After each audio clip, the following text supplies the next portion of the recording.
Hey everybody, it's Shadowstar and Crystal here for another review of Supergirl. This time it's episode 3, Fight or Flight.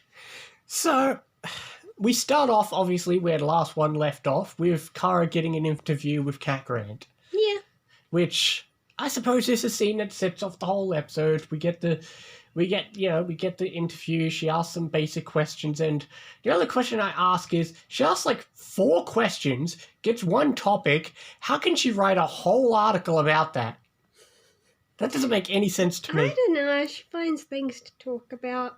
Half the stuff she says in her article has nothing to do with the interview. No, she just guesses her age based on looks and comments on how she acts is typical of a millennial. Oh, I didn't realize Catco was secretly Sky News.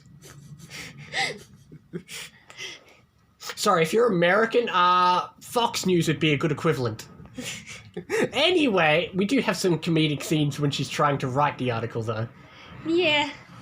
That was fun, but yeah, the article, I don't know, it's just weird. What are you going to do about it? If she was annoyed by the tiniest little vent, imagine if she had to write the article in this room. I can hear a plane going past right now and the recording's probably picking it up. Sorry, guys. Anyway, getting back to the... Oh, great. This episode has this whole... This episode likes to pick up on the shipping because we took a break from it yesterday. Well, last episode, I mean. Anyway, yeah. We got the Cara and James shipping. We got a bit of the Wind shipping.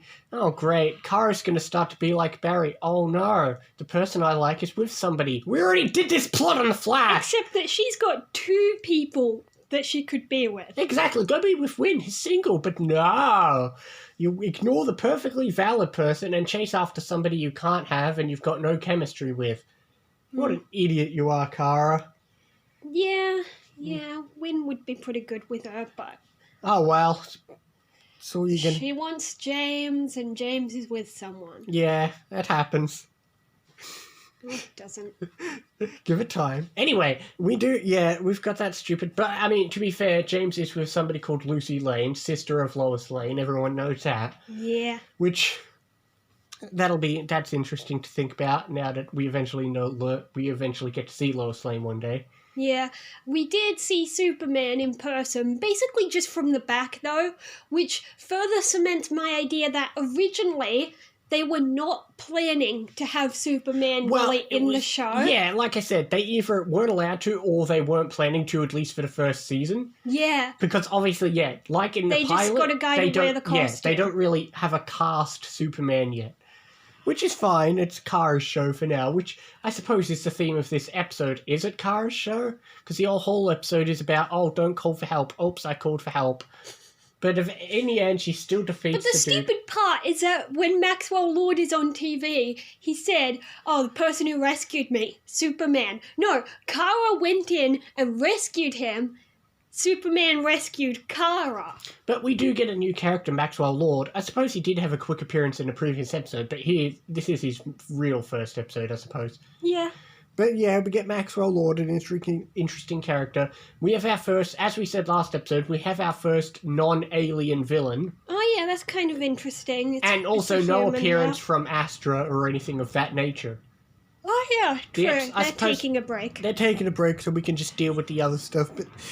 Yeah, it's nowhere near as good as the previous episode.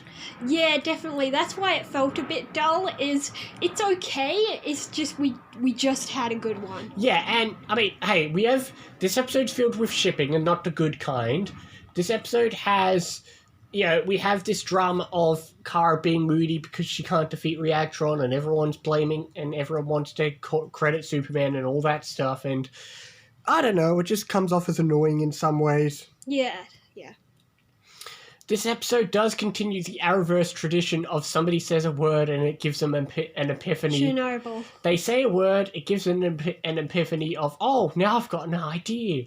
They do it all the time in the Arrowverse. Yeah. But, like I said, this episode, it wasn't bad, but it just had a lot of annoying moments. I don't know, I'll go as high as 6.5. I'll give it a 7. I don't care for Cara wanting James. I don't care for love triangles. I don't care for when the protagonist wants to like somebody who's with somebody. Besides, we did all these things on The Flash already. Granted, it's a whole different writing team. It's not. I shouldn't always be comparing it, but we're going to anyway. Yeah, it's always gonna happen. Yeah, I suppose the only upside is this episode does focus us more on, Win and Kara's team more than the DEO, although they do help eventually. Yeah. Anyway, I suppose that is it. Yeah, that's all we can say. It was an alright episode, but it had a lot of downsides, which is a shame, because the last episodes were pretty damn good for a second episode. But I suppose we had to slow down for the first few episodes eventually. Yeah. Anyway, what's the name of the next episode? How does she do it?